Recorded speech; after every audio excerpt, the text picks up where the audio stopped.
Ran into this man at the Combine as well. He is a fixture there as well as at all big-time events for the National Football League. That's part of the reason why he's in the Pro Football Hall of Fame in that wing. He is from NBC Sports and the Football Morning in America scribe, Peter King, back here on the show. How you doing, PK?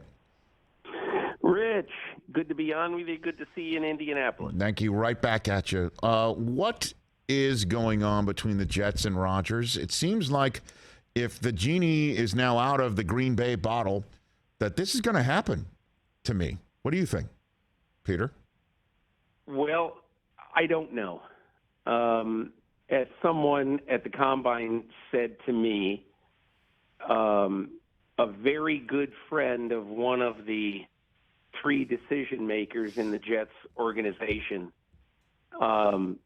his very good friend has not returned his call in 2 months. Mm-hmm. And he knows why. Because they are hunkered down and they're not going to talk about what they're doing until they do it. My feeling, as is your feeling, Rich, is that obviously they want Aaron Rodgers. A number of things could be happening right now.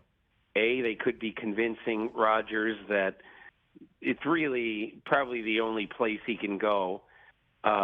He's not going to, well, I shouldn't say he's not, but he's very unlikely to go to Vegas.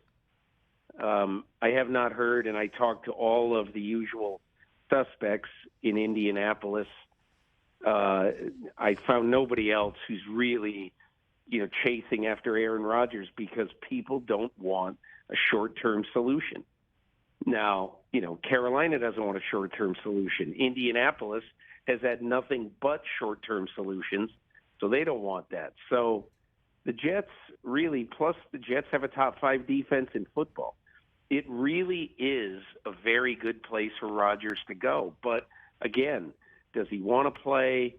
Does he want to play for the Jets? Does he want to play somewhere else?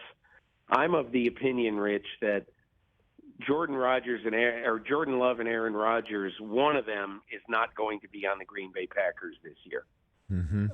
And I think the Packers would prefer that it be Rodgers who goes, just like it was 15 years ago this week, quite literally. Unbelievable. That Brett Favre left the Green Bay Packers and Aaron Rodgers was anointed as a starter. But, again, I wish I had great inside information to tell you. I just simply don't. No, I hear you, and I appreciate you saying that, but you read the room, and for Rodgers to be given permission to talk to the Jets speaks volumes as far as I'm concerned.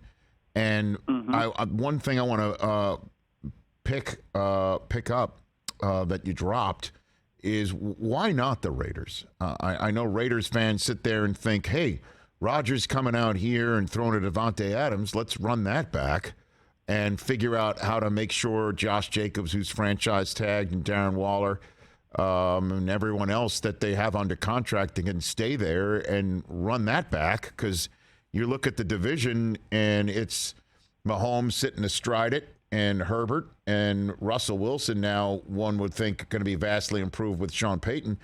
That's a deep, deep end of the pool that they need to, one would think, splash in with Aaron Rodgers. Why not?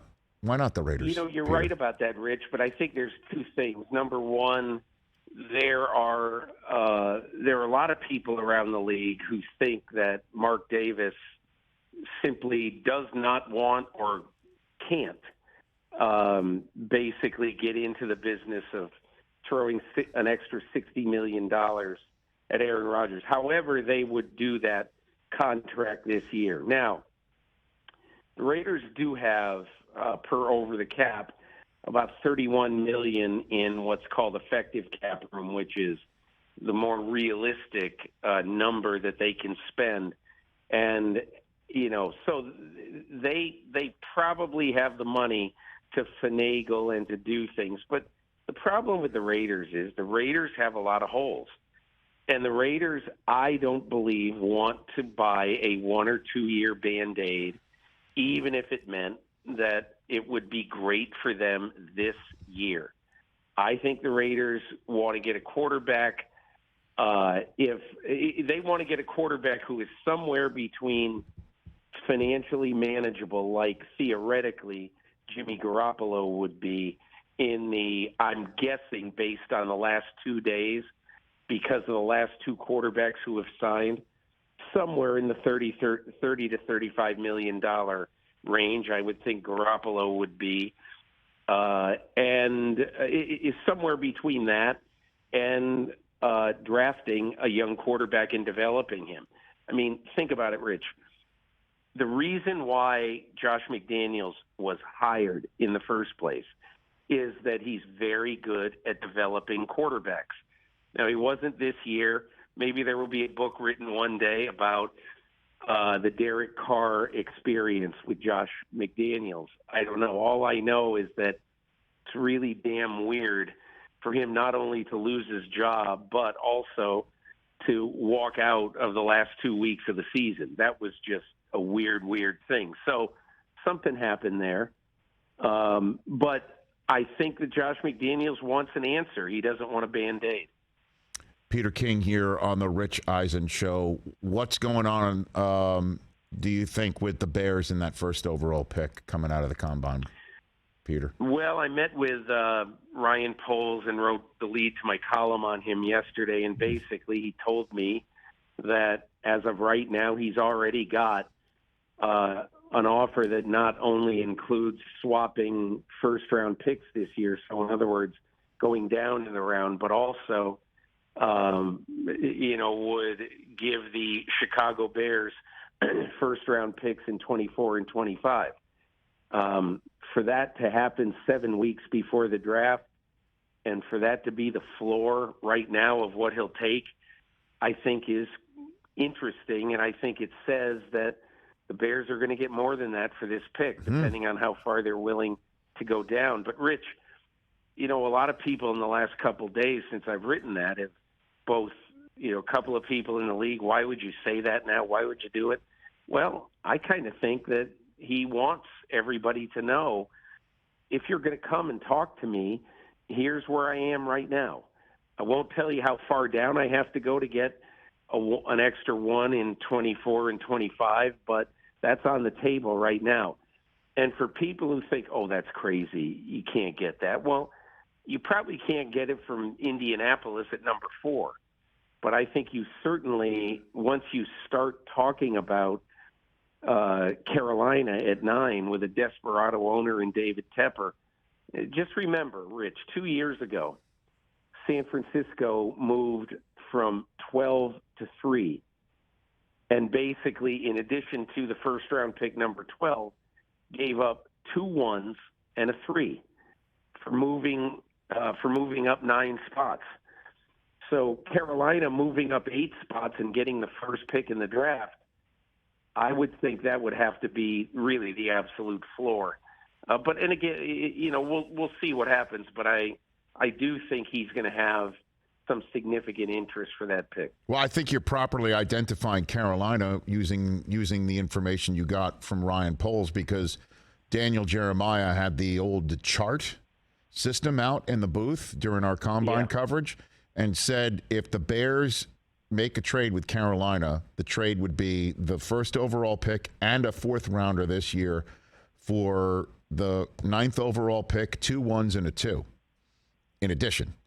And so I think you've identified properly Carolina there. And, But also, did you notice, Rich, that in my conversation with Ryan Poles, he made it clear that someone farther down also has contacted them. So somebody farther down is really going to have to, not only are you going to have to do the 3 1s, this year's 1 and then 2 more, but I think then you either have to get a pick and a decent player, or, like for instance, what would happen if Washington, where are they, 19? What would happen if Washington wants this pick? Now, that would have to be an absolute ransom, obviously. Yeah. And Poles told me categorically that they want one of their blue players, and I believe they're not done stacking their board, but there are between 6 and 8 blue players in this draft. there's the two pass rushers led by Will Anderson.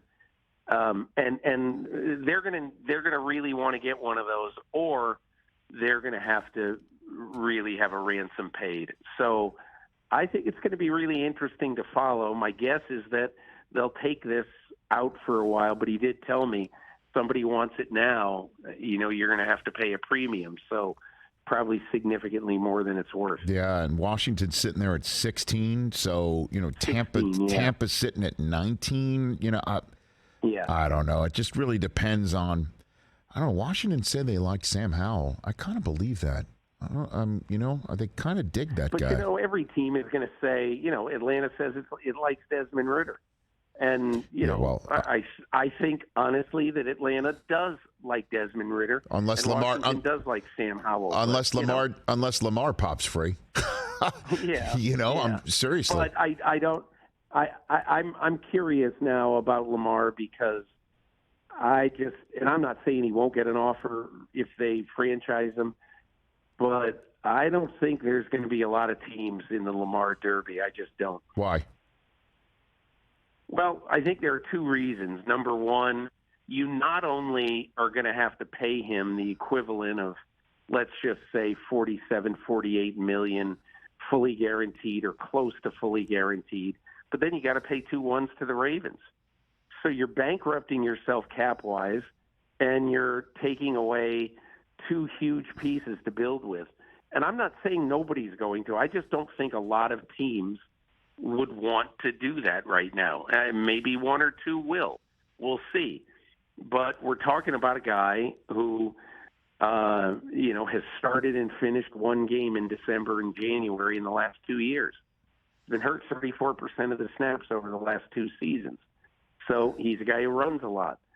Can you say confidently he's going to play the next 80 starts in a row? I can't. I don't know how anybody could. Mm-hmm. That isn't to say you shouldn't go get him. And the Ravens really want to keep him. This is not phony to build up the market. They want Lamar to be their quarterback, period. Now, I proposed something in my column on Monday that I think really is the only way to do it, and that is a short-term, 2-year, fully guaranteed contract, and then Lamar Jackson at, say, 90 or 94 million, something like that total. And then Lamar at age 28, 2 years from now, would again be free and maybe get closer to the market if he can stay healthy the whole time, get closer to the market that he really thinks he deserves. And then in terms of, the rest of the quarterback market that's going to be playing out right now, Peter King, I heard a ton of stuff at the Combine, as I mentioned on this program in the last 48 hours, but I didn't hear anything about Burrow's contract or Herbert's contract. I mean, that's definitely in the conversation. You want to know why, Rich? Well, yeah, why? Because nobody thinks that their teams aren't going to figure out some way to sign them. Right. But what if they want the fully guaranteed? What if they want the fully guaranteed? What if they are the ones, who will seek out the Watson fully guaranteed contract? What if they're the ones? They might, but I also think that both Burrow and Herbert, even though they aren't going to have agents that are going to be easy. And again, I always look back at what Tom Brady did 19 years ago when he did his second contract in New England, and basically told the Patriots, told Scott Pioli at the time running the cap and doing the signings that, hey, listen, I don't have to necessarily be at the top of the market as long as you can assure me that we'll spend to the cap as a team. And I kind of think if I'm Burrow and if I'm Justin Herbert, I of course I want to make $1 jillion. Everybody does. But I also want to make sure that there's going to be enough around me to be able to build a team that's going to be able to compete with Patrick Mahomes and Josh Allen over the next 6 or 7 years. Before I let you go, Peter, give me the name of a team that's in the quarterback market that we'd be surprised about. What'd you hear about at the Combine? Anybody that's interested in one of these kids that we saw spinning it? Honestly, no. I mean, I asked a bunch of teams. I mean, Mike McDaniel loves Tua, capital L capital OVES. Loves to. I don't even know if you hear anything. I'm not much on checking out the rumor mill, but they're not going to be in the market for one. I don't know what Tampa Bay is going to do other than try to get their cap right. I think Atlanta likely, but not certainly, is sticking with Ritter. Carolina absolutely is in the market, as we all know.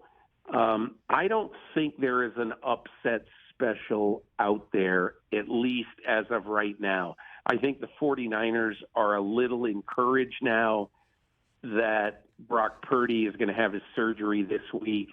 And so there's a good chance, it's not certain, but there's a good chance that he'd be ready for opening day.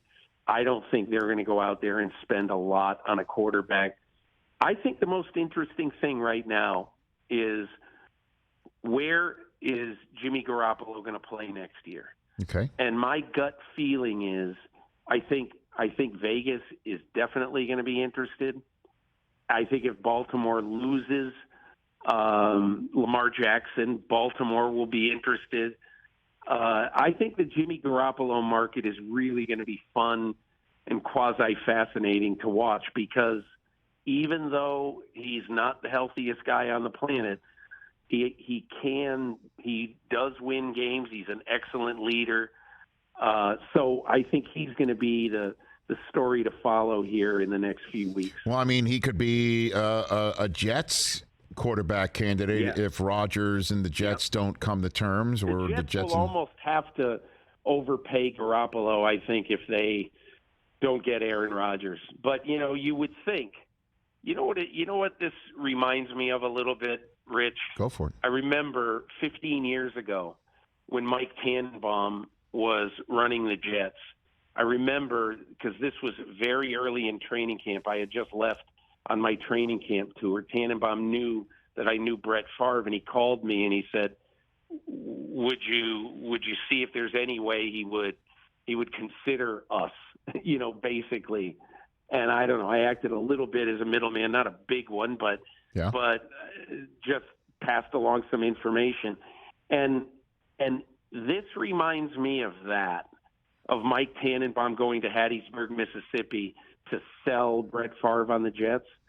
That right now, Joe Douglas, Robert Saleh, whoever, maybe Woody Johnson, whoever, trying to sell, Aaron Rodgers on the Jets. The one difference, Rich, the Jets, I don't think in 2008 had a top 5 defense. The Jets today have a top 5 defense. They've got the offensive rookie of the year, and they got the running back who probably would have been the offensive rookie of the year if he didn't get hurt, in Breece Hall. They have a team that, they beat the Bills with Zach Wilson.